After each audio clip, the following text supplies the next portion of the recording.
جمعہ کے دن اپنے کپڑوں میں سے اچھا لباس پہننا چاہیے. بہت سارے لوگ ویسی نیند کے نئے ڈریس پہ جمعہ کو آتے ہیں, نماز ہو جاتی ہے, لیکن ایسے اس میں لوگوں کے ولیمے میں جاتا نہیں جاتا, کمپنی میں جاتا, پارٹی میں جاتا نہیں جاتا. لیکن اب دیکھیے جمعہ کے لیے نائٹ ڈریس میں آ رہا ہے آدمی. کوئی مجبوری ہو تو اور بات ہے کہ بیمار تھا بھائی اٹھ کے آیا ہے جمعہ کے لیے, کیسا تو کر کے دو آدمی کے اوپر ہاتھ رکھ کے. لیکن ایک آدمی لاپرواہی سے ایسا کرتا ہے تو یہ اچھی بات نہیں ہے.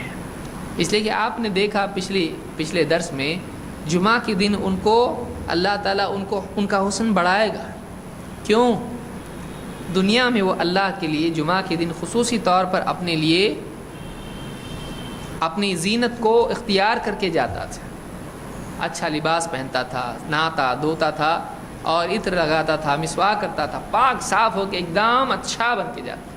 ہاں اس میں تھوڑا غلو کیا ہے, جمعہ کے دن نائی کے پاس جائیں گے, ذرا یہاں سے ایسا کر, تھوڑا ایسا کٹ مار یہاں سے, ارے بولے جمعہ کے دن تھوڑا ہینڈسم بن کے جانا چاہیے. ہینڈسم نہیں ہے یہ, ہینڈسم نہیں ہے. ہینڈسم کیا ہے؟ اپنی داڑھی رکھے, اسی کو ہینڈسم بولتے ہیں. ایک ہے دنیا کا ہینڈسم, تو پھر چڈی پہننے والے بھی ہینڈسم ہیں, ویسا بنیں گے آپ؟ ہیرو آپ دیکھیے جتنے ہیں, جو بھی فلم سٹار اور جو بھی اس طرح کے جو ناچ گانے والے ہیں, پھر ویسے بنیے. پھر وہ سب سے ہینڈسم ہے دنیا کے حساب سے. آدھے بال یہاں سے کاٹ رہے ہیں اور آدھے یہاں سے بڑے رکھ رہے ہیں. ایکسپیریمنٹیشن سائنٹیفک پروجیکٹ ہے وہ. ایک کوئی کان میں ڈال رہا ہے, آدمی ہے کان میں ڈال رہا ہے, لڑکیوں کی طرح کچھ بھی کر رہا ہے آدمی, پاگل پن. جب آدمی یونیک ہونے کی کوشش کرتا ہے تو پھر اچھے اور برے کی تمیز چھوڑ دیتا ہے. بھائی یونیک بننا ہے, اب اچھا ہے برا ہے وہ الگ بات ہے, یونیک تو ہوں گے نا. الٹا بھی کریں گے تو یونیک کا مطلب کیا؟ سب سے نرالا, سب سے الگ. نام کے لیے بھی لوگ آتے ہیں, ایسا نام دو جو سب کسی نے نہ رکھا ہو. کیا اس کو فرعون دینا نام؟ کیا نمرود دینا, حامان دینا, کیا ابلیس دینا اس کو؟ کسی کا نہیں ہونا چاہیے. عالم صاحب بھی سوچتے ہیں ایسا کون سا نام ہے جو کسی کا نہیں ہو. کیسا ڈھونڈنے کا آتا, کیا نام دینا اس کو؟ X+Y, کچھ تو سائنٹیفک نام دے اس کو. الیکٹران نام رکھ, کسی نے آج تک نہیں رکھا. ایک بولے جڑا ہو گیا, ٹھیک ہے, کوئی فکر کی بات نہیں. الیکٹران پروٹون, اور اگلی بیٹی ہوگی تو اس کا نام نیوٹرون رکھنا. ابھی تو فوٹون بھی آ گیا ہے. کیا نرالا بننے کی تمنا مصیبت ہے. یہ اچھے برے کی تمیز آدمی سے ضائع کر دیتی. ٹھیک ہے, ایک حد تک اچھی بات ہے کہ بھائی سبھی پورے گاؤں سب کا نام ہی زید ہے. اے زید نے زید کو مارا, زید کو بلاؤ اس کے ابا کو. اب ایسا بھی تو نہیں ہوگا. ٹھیک ہے, سمجھ میں آتا ہے چہرے الگ ہیں تو ظاہر بات ہے نام بھی الگ ہو. اتنا لیکن کہ پورے ملک میں کوئی نام نہ ہو, دنیا میں کوئی نام نہ ہو. نرالا بننا ہے. اسی لیے بہت سارے لوگ کیا کرتے ہیں, لباس کے اعتبار سے اور جسمانی اعتبار سے, ہر اعتبار سے نرالا بننے کی کوشش. اور یہ مغرب میں بہت زیادہ ہے, یہ ویسٹ میں بہت زیادہ. اس لیے آپ دیکھیں گے چہرے پہ ٹیٹو کیا ہوا ہے. ارے کیا ہے, پاگل ہوا کہ کیا؟ پورا چہرہ ٹیٹو کیا ہوا ہے. ٹیٹو کس کو؟ وہ جو ڈیزائن بناتے ہیں نا, ٹیٹوئنگ کیا ہوا ہے پورا بدن پہ. ایک فیشن ہے وہاں پہ. بیماریاں ہوتی ہیں, اس سے اسکن پرابلم ہوتا ہے اس کی وجہ سے. تو ایک آدمی غلو نہ کرے کہ ایک آدمی جا رہا ہے اور داڑھی واڑی کاٹ کے آ رہا ہے. عید کے دن کئی لوگ جاتے ہیں, اعتکاف سے نکلتے ہی فون کر کے گھر پہ بولتا ہے پانی رکھو میں آ رہا ہوں. ٹائم ٹیبل, پانی رکھو گھر پہ گرم کے لیے, میں آ رہا ہوں. کپڑے وپڑے سب نکال کے رکھنا میرے. اعتکاف سے نکل کے جا رہا سیدھا. کہاں جا رہا ہے؟ نائی کے پاس. نائی کے پاس 10 دن سے بیٹھا ہوں ایسے ہی. داڑھی بڑھ گئی, کبھی بڑھاتا نہیں میں, اتنی تو کبھی بڑھایا نہیں میں, پہلی بار اعتکاف میں بیٹھا. جلدی سے ذرا چہرہ بناؤ, چہرہ بناؤ, چہرہ بگاڑو.